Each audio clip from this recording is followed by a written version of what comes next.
Yo, what is going on, everyone? My name is Nick, or the Notorious Fantasy, and I have some very important NFL breaking news to give you guys today. So right now, NFL Update, My Sports Update, at My Sports Update, they're a very reputable Twitter account, and they were talking about this for the last couple of days. So now it is officially true. Players will officially be informed today that there will be no preseason games this season per Mike Garofalo. So that's now confirmed. Now there's going to be 0 preseason games for the 2020 season. Obviously, at the beginning of the year, people thought, or not the beginning of the year, just a couple weeks ago, people were saying, oh, maybe there'll be 1, maybe 2 preseason games in 2020. It went from being like 2, then it went to 1, and now it's 0. They're not going to be playing preseason at all. So what does this mean for the NFL teams, and what does this mean for fantasy football? Now, I think these kind of coincide together. For the NFL, obviously, this means that now, to me, it means that it's going to be harder for these rookies to take over their jobs earlier in the season. A guy like Cam Akers, who I think could really take over from Darrell Henderson and become that head honcho lead back. Now it may take even more time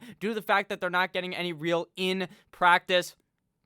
Not really in practice, but in preseason game work, because sure, in practice, the guy could get elevated up from playing great in practice, but the preseason games is what really tells the tale for a lot of these coaches to elevate them up. So now these guys are going to have to play like superstars in practice just to make sure they can move up the depth chart, which is obviously going to limit them. Same thing goes with any of these rookie wide receivers coming into the league. Guys who you might think, hey, maybe Kirk Cousins will develop this connection with Justin Jefferson. Maybe now it takes even longer due to the fact that they're not getting reps in real game type of scenarios. Even if it's just preseason, that still helps these guys and it helps show off these guys' talent, which is now something that we are not going to be seeing in 2020. So I do believe that now I'm going to be a bit less optimistic on trying to draft rookies so early in fantasy football. Now I'm kind of worried about some of these things. Now I think the worries will probably go away after we see some of these guys bust off like 80-yard rushes in training camp, but I do think it is going to be harder this year for these guys to break through, and it's definitely